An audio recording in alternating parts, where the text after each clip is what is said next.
Welcome to the RadioU Podcast. Coming up, don't be too alarmed, but China has kill mesh.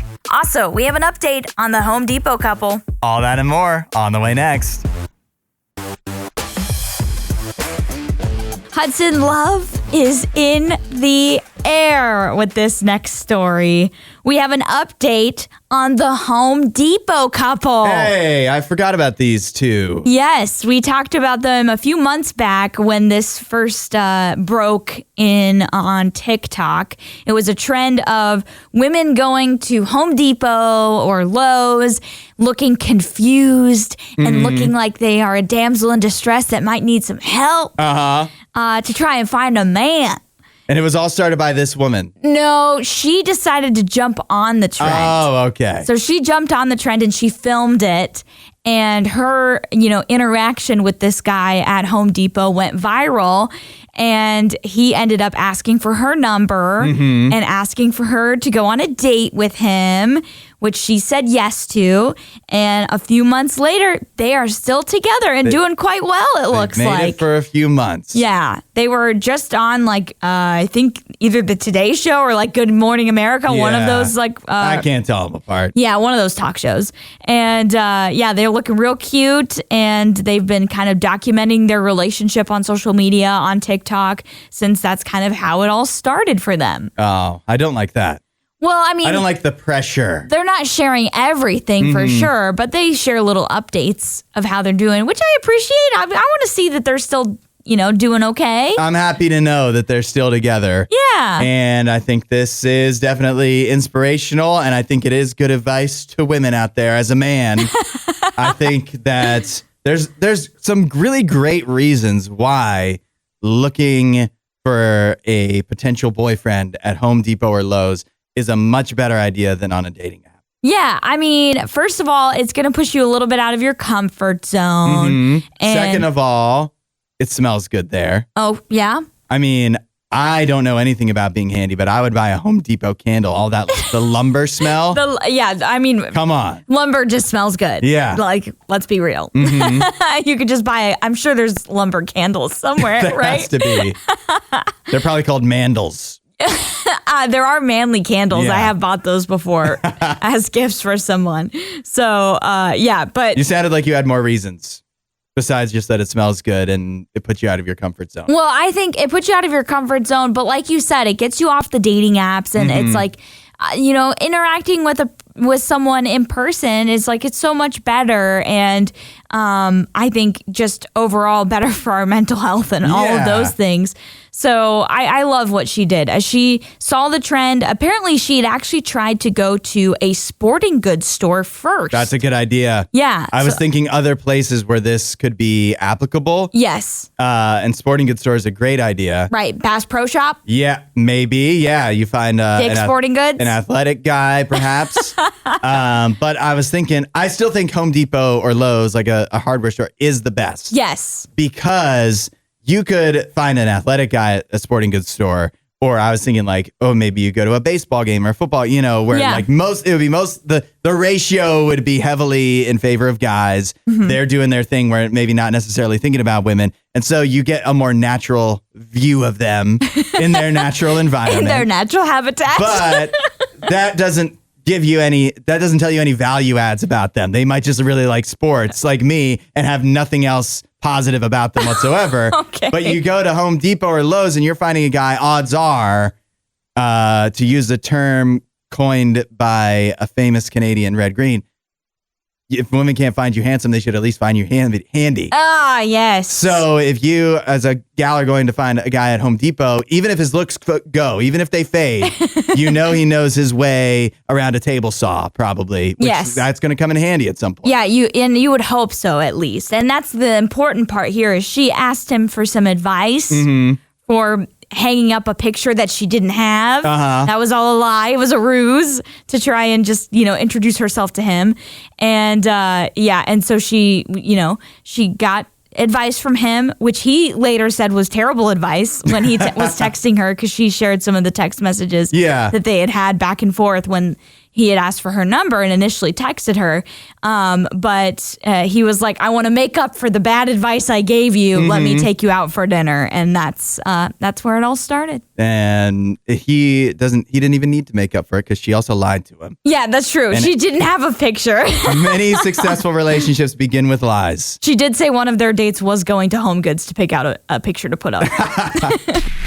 Allie, you know this about me. I listen to a bajillion podcasts. Yep. I'm a huge podcast guy, and I mean, there's a lot of people like that now. And so if you're like me and you have a lot of podcasts, or maybe even more, if you listen to like 2 podcasts, but you just listen to them a lot, you get into this point where if it's like there's some comedy I listen to like this, but obviously opinion podcasts, we're talking about sports, where sometimes something will happen and you hear them setting it up. And you're like, I know exactly what the guy's going to say. Yeah. You already have it in your mind. What you can predict what their take will be or what the joke will be about the thing. And some might call that predictable, but I just think that's from like you listen to them so much, you feel like you know them that well. Right. And a lot of times you're right. Sometimes you're wrong. And people can get that too with like relationships. A lot of times me and Mrs. Hudson, like I know whether it's a joke or like some opinion of something that's going on in our lives, I can already predict what she's going to say pretty accurately. Yeah. That is the ideal of what you want to have with a relationship with God. That whether you're a Christian already or not, when you have a relation, the idea is that you get so in tune with God that you like have that sense of like, this is what God would think about this. This is what God would want me to do without even going directly to God at the moment. You know what I mean? Yeah. Now we all need to have the humility to know that we don't truly know what God wants and like we need to spend time with him. But that is my point, is that we spend, like for me, I spend so much time with these podcasts, so much time with my wife that I can predict and know very accurately how they would feel about something, what they're going to say about something. How many of us are doing that with God, where you're spending so much time with him that you just know you spend so much time with him. You've read so much of his word. You've, listened to him so much that you know where he wants you to go in life. That is the best place you can be in life, is having that sense. Exactly. I think it's a good thing to think about when you are just trying to grow that relationship with God. You're spending time with him to understand his nature, to understand his will, and, kind of not meld it with your own, but, you just want it to be, you want to be in that pocket. You want to be where he wants you to be and to know what he wants you to do and all of that stuff. So yeah, it's really important to take that time and to be very intentional with that so that you aren't, kind of guessing, is this from God? Is this not from God? You may still have those moments, but when you spend more time in the word, like more time reading the Bible and more time praying, that second guessing, that doubting, it won't come as often because it's like you're going to be more aware of his presence because you spend more time with him. Yeah, it just makes sense. And like I said, for me, like it is a wake up call sometimes that like I know, again, I have so many of these podcasts where I can just know what somebody's going to say, right? Because I spend so much time with that. We have to do that same thing with God. And give him that same space in our lives. And you're thinking, well, I've never spent any time with God, and why would I even want this?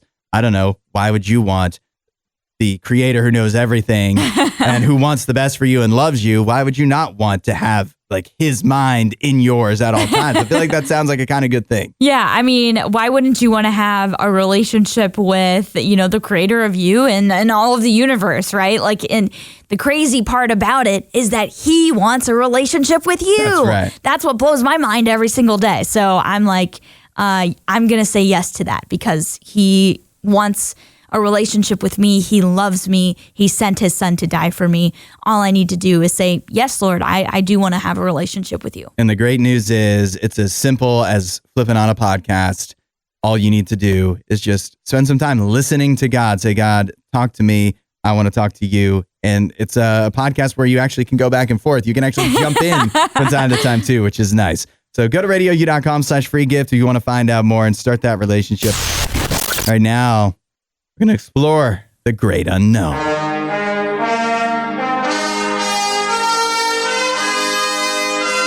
Hudson and Allie. in space. Hudson, this is the type of space news that I do not like.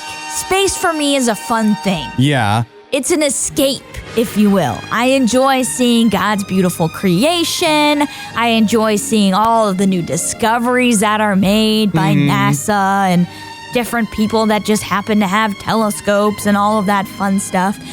Well, we just found out from a Space Force vice chief that China and Russia are on the move when it comes to space warfare. Uh-oh. What does that mean? Well, you know, space is the new frontier, right? Yeah. The whole idea is that space is going to be the new place that we move as humanity. We're going to colonize, as Elon Musk says, to, you know, with Mars, and everybody's kind of in a race to move humanity in that direction. For some reason. Yeah, for some reason, even though I think it's honestly way out there before we'll actually get there. Reasons unclear to even those doing it. Exactly. It seems. I think they're just doing it because they want to be the first. Yeah. Right? Well, anyways, so recently there was this annual McAleese, I think is how it's called, Defense Programs Conference. And there was a general speaking there who is this vice chief of space operations for Space Force. His name's Michael Gutland. And he was speaking on why we need to increase our kind of defense plans when it comes to space, because China and Russia have been doing things in recent years that has caused him to worry about what their plans may be in space. They've done things like created a cloud of supersonic debris in low Earth orbit. That's something Russia did with what they call an anti-satellite. So that's creating a cloud around a satellite so you can't use it anymore. Oh, clever. Yeah. I guess you have to give them credit. That is clever. Clever, but don't do that, please. China also grappled one of their satellites that they claimed was defunct and towed it into a graveyard orbit, whatever that means. So it doesn't sound good. Yeah, but this is not the worrisome part. That's the worrisome part, is that they can do those things. They did them to themselves. They did that to their own stuff. But we're worried about, are they going to try and do that to some of our satellites now? That's what this general is getting at. Because he says, you know, the old norms are starting to kind of erode. Those norms were you don't mess with other countries, you know, orbiting bodies in space. You don't mess with it. Yeah. That behavior is starting to change. And he's worried about, you know, different stuff. He said that some foreign satellites have begun shadowing U.S. spacecrafts, moving in lockstep with them. Like, I want to see what you're seeing. Yeah. I'm going to mock your movements. Imitation is the sincerest form of flattery. And also potentially a threat. So what do we do? Well, he says that we just need to be more aware that the gap that was between the U.S. and all other like space entities in the world is starting to narrow. And we need to be aware that that's happening, and we need to be, I guess, on our toes, on our guard. Yeah. That maybe some attacks could be happening. All right. I'll be watching. Yeah. I'll keep my do eyes that. out. I'll keep my eyes in the sky. Yeah. This just feels like he's like, you know, pleading with whoever is at this conference to make sure that Space Force gets more money, you know, so that they can... Don't doge us. So that they can pay for more defense stuff or whatever.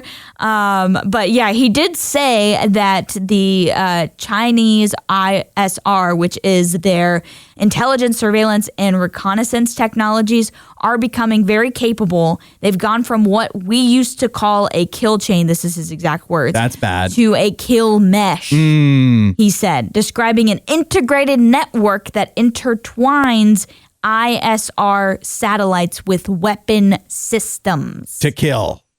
Maybe. To kill or to shoot other stuff down, make it stop working. Don't like the sound of that. No. I think there's only one answer. We're going to have to come up with a kill mesh. Of our own? Yes. Something even larger. We probably already have one, in all honesty. We just haven't thought of using it or haven't needed to use it, but it sounds like we might need to. Yeah, it's a secret. Don't let China know. They'll copy it. Opening up the Radio U hotline. 877-2-RADIO-U. We want to know, what are things you notice when visiting somebody else's house that makes you feel like it's not clean? Oh. Something that's not obvious, like maybe dishes piled in the sink might be obvious. But what is some other stuff that you feel like you notice that people forget to clean, or that just makes you feel uncomfortable when you go to somebody else's house? Makes me feel uncomfortable. Interesting. I don't know, because I feel like I'm not a really judgy person when it comes to that. Mm-hmm. You're a great person to answer this then. Okay. You're not even judgy, so what do you notice as a pretty average person on this, that the person that is very judgy will definitely notice if they come over to your house? True. I don't know.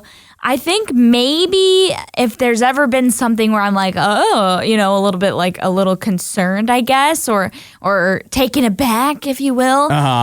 Maybe it'll be like if there is a couch that we're supposed to sit on as the guest that's like covered in like pet hair. Oh, pet hair. Yeah. Okay. Like I understand what that looks like because I have a cat, and so I have like a lint roller that I'll take to my couch sometimes when I have guests that I know are coming over, or I'll vacuum, a little bit.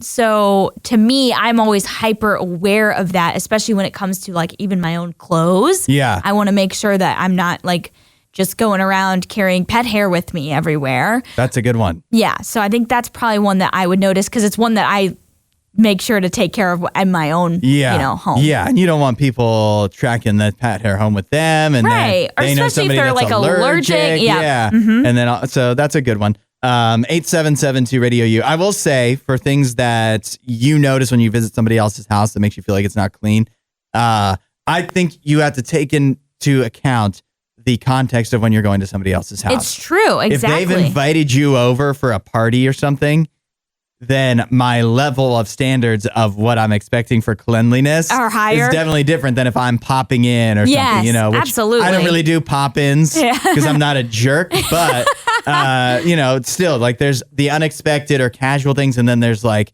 we're coming over for dinner or something like that. And where you expect something better. So 877-2-RADIO-U. I'm seeing some texts coming in, and we'll see what people have to say coming up next. We're talking things that you notice when you go to someone's house that make you feel like it's not clean. 877-2-RADIO-U. Allie, you started off with pet hair on the couch. Yeah, if the pet hair is very evident on the seating in the living room or wherever, that does get me a little like, oh. That is a giveaway. That and like crumbs on the couch too. Yeah. It's a giveaway that they did not vacuum, which I don't like. Love that. If they knew I was coming, please vacuum for me. But a lot of, I wouldn't say hate for pets, but just a lot of universal agreement in the text that people like pets can be a dead giveaway that your house is not clean. Yeah. Or can make people feel very uncomfortable in your house. Like Mike says, pets on the kitchen counter, aka a cat. Yep. Dogs don't do that. Yeah. At least they shouldn't. But if you your cat on the kitchen counter in front of other people, that's a sign. That's a bad sign. It's a sign. What else do you let your cat do? Yeah. What is your cat getting into? We also heard from Dylan, who said pet odors. That's a tough one because it's hard. You get nose blind to it. Yep. That's true. You do get nose blind to it. I am very, very self-conscious about that, though, when it comes to any odor from like a litter box, because I obviously have a cat. And so I try to be very, very vigilant to make sure my house or my apartment does not smell like, cat urine or something with a litter box. Anytime somebody comes over to my house, I always have either a Scentsy, one of the wax melts, or a candle rolling. Yep. Just to be extra safe. In fact, I usually have multiple going when somebody comes over. And I have to oftentimes have those too because I just like my house to smell nice. Exactly. We heard from William, who says for something that he notices when he goes to other people's houses that makes him feel uncomfortable, makes it feel like it's unclean, dirty toilet, and if he's spending the night, dirty shower. Oh, yeah, gross. The shower, maybe for yourself, you don't think to clean of it as often, but if you know somebody's coming over, you got to make sure that thing is in good shape. Yeah, if someone else is going to use that shower, definitely clean it. And the toilet, anything in the bathroom, because if somebody comes over and they need to go to the bathroom, there's a chance they're just going to be sitting there on the toilet, investigating. They're going to be seeing all of the stuff because they have more time to just sit there and focus and on look. it. Yeah. If they're not looking at their phone, they're looking at all the messes you didn't clean up in the bathroom. So you got to be very intentional about Yes. that. Bailey says baseboards. Yeah, baseboards often get ignored. Yeah. You have the little dust bunnies down there. Collecting. Yep. We also heard from Tim, who says, as a delivery driver, I would say anything involving a dog, and that is something that he always has to note. And they're trying to look for dog toys outside as a sign to watch out for dogs. Interesting. I was trying to think if I had any. Regina says, if the dishes are not fully cleaned, that is so. I've definitely been in that situation. Oh, really? People put the dishes in their dishwasher and just take them out and think that that's, the problem solved. Not always. Not always. The dishwasher is not infallible. No, it's not infallible, especially if you did a bad job getting those dishes prepped Rinse for the it dishwasher. off. Yeah, sometimes it just cooks that food right on there. Yes, you don't even realize. I over rinse because I'm sorry, I grew up without a dishwasher, so I just make sure that the dishes are ready to go in the dishwasher before I run it. The dishes, dishes in the sink is a dead giveaway. Sometimes, but again, have some grace for that if they didn't know I was coming or for short notice. But the dish, like you're eating off dishes and they're not completely clean and they don't notice there's little stuff smudged on the fork. That's trouble. You're putting that in your mouth. Ooh. Yeah, I don't like that. Allie, I think some congratulations are in order for the state of Ohio, your home state. Is it your home state? Because you were born in West Virginia. I was born in West Virginia, but I definitely, consider Ohio to be my home state. That's where my entire family is from. Mm-hmm. Literally, everyone is still here in Ohio. So even though I was born in West Virginia because my parents were pastors there when I was, born and until we moved to Zambia in 2002. Mm-hmm. So, but yeah, Ohio was home. Okay. Ohio's your home state. It just came in as in the top 10 for most successful states for sports. That's interesting. In history. Okay. Now, I'll tell you how this ranking was. I mean, first of all, top 10 sounds really good, but there's only 50 states. Yeah. So that's not as impressive. But it's in the top 10 or... But it is in the top 10. Okay. It is, which I believe means that it's yes, it is number 10. It's number 10. So here's how this study was conducted. High Five Casino, first of all, I guess it's an online casino, calculated how many championships each state has won, and they included NFL, MLB, NBA, NHL, MLS, and also college basketball and football. And so when you give Ohio college football, when you give and then of course they have the Reds who won some championships, and I think that would account for, the Indians have won some. The Columbus Crew has won as well. The Indians won back in the day, Hudson. Don't forget that. A long time ago.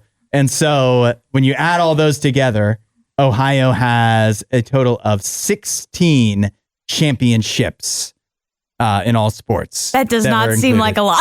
No, it doesn't, but it's enough to get them to number 10. Number 10. That doesn't seem like a lot, though. I thought you were about to say 60, and then you're like 16. And you think there's a lot of states that have 0, like Wyoming, Alaska, Hawaii, just to name a few, New Mexico. North Dakota's got a few, right? In what sport would you say? Football, right?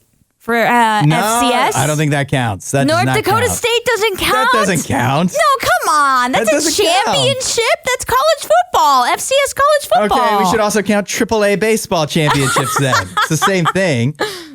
So you may be wondering what was number 1 in the rankings. Yeah. If you had to guess, who do you think it would be? I'm going to go with California. Yeah, that's absolutely correct. Yeah. California has 63. Okay, so they're in the 60s. But I do feel, I can give you the rest of the top 10 in a second, but I feel first like this is a flawed way of ranking this. Yeah, just off of that championships alone? Only championships. I think a much more fair way to do it would be you calculate all the championships in these sports, divide by how many teams in each of the sports, divided by how long those teams have been around. Because that would give you a success rate. What percentage of championships did they even have the chance to win? Did they win? We need batting average. Yeah, but that actually might hurt Ohio because of like that would definitely hurt Ohio. The Indians and the Browns would really be bringing the averages down. Well, the Cavaliers too. I mean, they won in 2016, but that's it. Yeah, so that's true. Yeah, so, California did have the most total, followed by New York, which is no surprise. They have more teams there. They have more teams teams that have been around a long, long time. Yeah. You're talking about the Yankees. They've been around for a long time and won so many championships. They're carrying New York State to that title. And Massachusetts was 3, Pennsylvania 4, Michigan 5. Massachusetts 3. You think about all the Celtics. Oh, yeah, Boston. The Celtics would be the lion's share of the 41 championships, but then, of course, the Bruins have won several times. True. The Red Sox have won a couple times. The Red Sox have a few wins in there. Not more than a couple. I'm sure there's a couple college championships in there. Maybe something. Does college basketball count, or is it just football? College basketball. So, I don't know. Is Boston college? Maybe not. But nevertheless, and I also would be intrigued to see where Canada, the 51st state, would be in here because I think it'd be pretty high.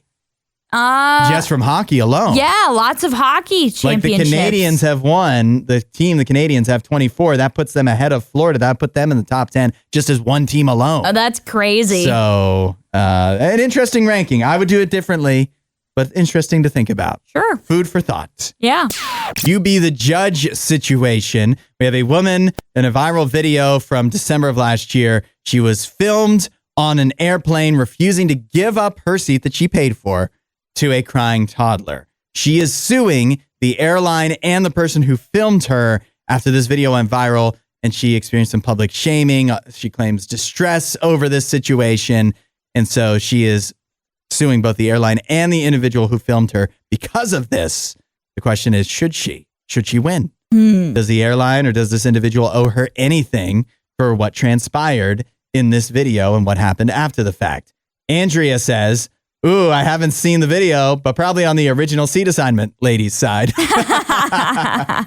Very definitive verdict there. Mark doesn't necessarily have a verdict, but he does say if she wins, maybe people will think twice about recording everything. Yeah, good point. Which is an interesting way to put it. Because the first time I read that, I was like, it'll make people think twice about recording anything, but he means everything. Everything. Yeah, yep. Recording all the time, which we don't need to record everything. No. But also, I feel like you shouldn't have to worry, because you are allowed to record things. You shouldn't have to worry that you could be sued every time you record something happening in public. Yeah, but I do feel like this was done in a way that was unnecessary. Mm-hmm. Let's go to Charles, who says, not sure about the airline, but definitely the woman who filmed without consent. I think now what's important to note is I don't even know where, like it says GOL Airlines, and I believe this woman is Brazilian. Did this take place in Brazil? I don't even actually know the answer. I'm not sure, but I would imagine with the airline name, it might be because I've never heard of that airline before. So it might be a Brazilian airline. In the United States, typically, if you're out in public, you're allowed to film whatever. Yeah. And you can, you'll see a lot of shows and whatever that will blur people's faces out just to avoid this kind of stuff. Right. But you're allowed to film in most cases. It depends on the state and depends on where you are. Yep. And so I feel like that would be the crux of this case. Yeah. Does the airline have any rules against filming, and does the jurisdiction that she's in have any rules against filming? Yeah, I don't know. Without consent. Tim says, airline, no. Person who filmed, yes, because that's harassment. Allie, I think we've got some more coming through, but I want to hear, you said you had a unique take. Well, now that I'm reading everybody's comments, I'm guessing it's not as unique because I'm fully on the side of the woman that had purchased that seat. And I'm sorry. I am a person that believes when a toddler is crying and throwing a fit, sometimes the best thing is to not give them what they want because that just trains them that all they need to do is cry and then you will give them what they want. Right. That is how they get into a bad place in life. Don't teach them that behavior. That's the wrong behavior to teach them. And, we know kids can be a struggle on flights. Honestly, I don't know how my parents did it. They flew us kids when we were really, really young for hours and hours and hours. But they did say we were good. I don't know if I believe them, but they said that we were. But flying with kids is a headache. But still, I'm sorry. If your kid is crying over a seat that isn't theirs, you're just going to have to tell them, it's not your seat, honey. Sorry. And you shouldn't be asking somebody to move for your child. But that is secondary to this case because we're not suing the person with the crying toddler. We're suing the person who filmed in the airline. Yeah, true. But what I mean is, like, you shouldn't, as somebody who's filming, you shouldn't be looking in this situation and thinking that woman did anything wrong. How did we know what the person who filmed it was thinking? Oh, well, we don't. How can we prove that? We don't. But we are acting here on assumption. We're assuming that she is thinking this woman acted in a way that was not good. Well, you know what happens when you assume.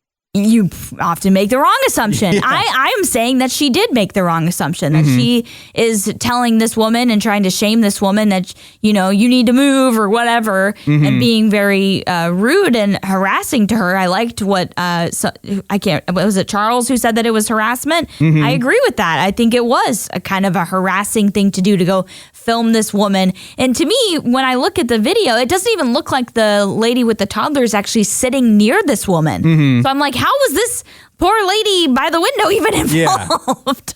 Yeah. I think what's interesting is, although this woman claims that she's been, publicly shamed, I think she lost her job or quit her job over it or whatever, that much of the internet is actually on her side. Yeah, I think actually the majority, but there are enough people that are opposite of what I think is the consensus opinion that toddler has no right to that seat. And it's actually the parents of the toddler that were being jerks. Right. But this woman still claims she experienced enough distress that she should win this lawsuit. I think it really comes down to the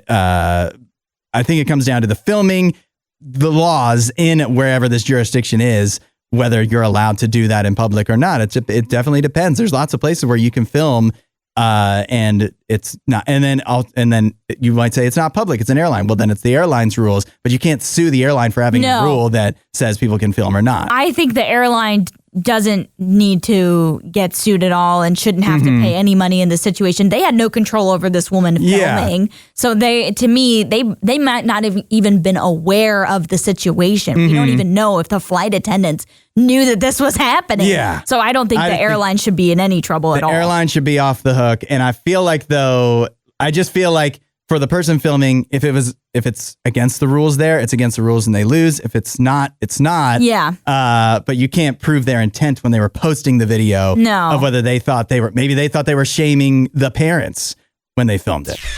Allie, I am flabbergasted. Oh, no. I am flummoxed. Okay. I just feel total confusion. Okay. Because I'm seeing a report here that claims that Japan is running low on matcha, that they are concerned that they aren't going to be able to meet the demands that are being put on them to provide enough matcha to the world. Okay. Particularly to the United States, where our obsession with matcha has reached a record high. Matcha has now become more popular in the United States than ever before. So much so that in Japan, where they are able to grow and produce this and harvest it and whatever, they are just not able to keep up with the demand. And so we may be experiencing a matcha shortage going forward. Let me tell you why this is flabbergasting to me. Have you ever had matcha? I have not. It's disgusting. Oh, and so you're confused why it's so popular. Why it's so popular. This has happened, I know, to me. It's happened to my father. I'm sure it's happened to other people I know, many. You go to a coffee shop, you see matcha latte. You're like, ooh, that sounds new and fun. I don't know what that is. Can I order that? And it's green. And you're like, oh, maybe this is fun. And then you taste it and it's disgusting. Okay. Well, I know some people that like matcha. I know. And that's very confusing to me. Well, I've never tried it, so I can't really judge it. But the fact that it's, tea or coffee probably tells me I won't enjoy it. Yeah. So I'm a bad judge. No tea? I don't drink tea. Yeah. Okay. Well, this is not for you either. So you would probably, if you tasted, you probably agree. Well, what is it about matcha that is taking the world by storm? Yeah, sure. But I'm a bad judge of it because I already know I won't like it. Well, I'm a good judge. You're a good judge. Well, you do drink coffee. It's bad. Now, the claims of the matcha industry, I don't even know if they want to promote their product at this point. but they, of course, claim that it's rich in antioxidants, and unlike coffee, the evil coffee, it has jitter-free energy. So that is, like no caffeine? It does. I don't caffeine know. is the part that gets you jittery, right? Yeah, I don't know if it has, but then where's the energy coming from? If That makes me a little worried. What's in there? What's in the matcha? But it's tea, so it's got to have It has to have caffeine, right? Because tea has caffeine. But this is all ironic, of course, because while our matcha consumption in the United States has reached record highs, Japan has actually seen a decrease in interest for matcha. So they're shipping it out to us. And meanwhile, they're probably laughing all the way to the bank going, look at those fools taking our matcha off our hands. We didn't even want this stuff. It's nasty. So this is just a warning. The thing is with matcha, it can only be harvested, they say, once a year. And that's it. Oh. So that is why the supply is very limited. Yeah. And all that to say, maybe this is just a way of them saying, if you want some matcha, you're going to have to pay even more for it when it's already kind of expensive. Pay for the matcha or don't get the matcha. But yeah, I think also a part of this is like social media, because I feel like I have seen so much, and maybe this trend is dying, but I definitely saw when matcha first became popular, a lot of people like on social media, a lot of the social media girlies on Instagram, posting pictures with their matcha from Dunkin' or Starbucks. Yeah. It is pretty. And it's the nice green hue. Right. You want what you see on social media sometimes. It looks so much more fun than it is. William says, much you're going to do about it. Oh, nice one, William. And Andrea says, incorrect. It's the best, especially goguma and matcha. I don't even know. Are you saying real words? Everyone. It's Japanese. She says, if you are listening to RadioU OKC, you need to go to All About Ya Korean tea place. Ooh, that sounds fun. An unpaid endorsement from Andrea. Cruise ships. It's all the fun of the vacation, except everything that can go wrong is more likely. Including on most vacations outside of a cruise ship, you don't have to worry at all about pirates. Like when I've gone to Gatlinburg, Tennessee, I've never even thought about pirates. No. Unless I've gone to the Pirate Dinner Theater show. Yeah. Which I've never done. But you can do that. That's fun. the most I've thought about pirates. But on a cruise ship, things are different, especially in this case on a cruise from Australia to Manila in the Philippines, where the threat of pirates is so great that the passengers have been instructed to turn off all external lights once nightfall hits. Basically, if it's dark outside, you need to be as dark as possible to not attract pirates to the ship, to try to conceal your presence from pirates in the area. That's crazy. Yeah. So you're trying to be a ghost ship. You don't want them to see you. Mm-hmm. You have to, I don't know if they're specifically confined to their room, but like any external decks are closed after nightfall hits because they have to have as few lights on as possible to avoid showing themselves to pirates that could be in the area. That's how prominent the threat of pirates could be there. That's crazy. I mean, I knew piracy like still happens, like real piracy, not like, people ripping off movies or whatever. But typically that'd be like cargo ships, right? But yeah, you would think it would be mostly that. I mean, we've seen the movie with, Captain Phillips. Yeah, Captain Phillips, Tom Hanks, like, I'm the captain now. Yeah, we've seen that. Great movie.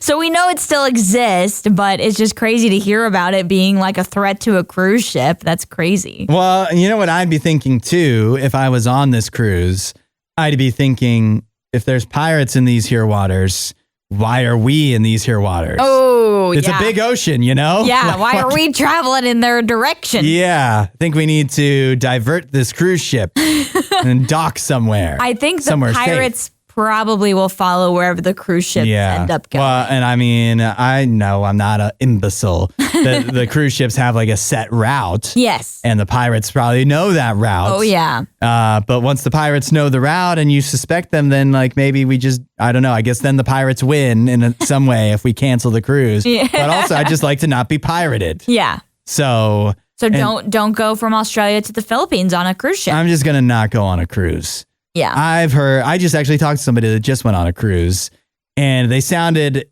even though they're like, yeah, it's fun, they sounded more upset than like they had a fun time. I gotta be honest. But that could just be the person I was talking to. Yeah, and that's the thing is it's not for everybody. I've never been on a cruise and I just know it's not for me, and that's why I haven't gone on one yet. And also it's expensive. But yeah, I just haven't gone on one because I'm really not that interested in spending my vacation with that many other people. Like, yeah, no matter where you go, you're gonna run into people. But yeah. I just, to me, you don't want to meet vacation friends. I mean, it doesn't sound horrible, but to me, my vacation is like, I would love to get like a cabin and relax and not have to worry about like running into a bunch of people and worry about how many people are at the pool or how many people are in line for food or whatever. Like, I don't want to worry about that. Yeah, no, I'm with you. And then, the funny thing is, I bet you if I did go on a cruise, I probably would have a blast. Sure. Like, odds are it's still a vacation. Yeah. You're in tropical destinations. Sometimes. There's a lot of fun. Or, maybe you're watching whales or whatever. Yes. But, like, you should be doing something to have fun.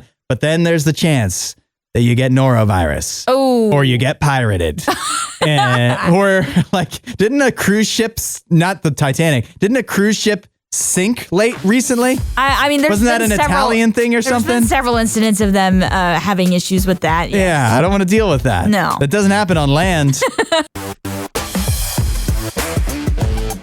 Thanks for listening to The Hudson Show. Please don't forget to rate and review the podcast.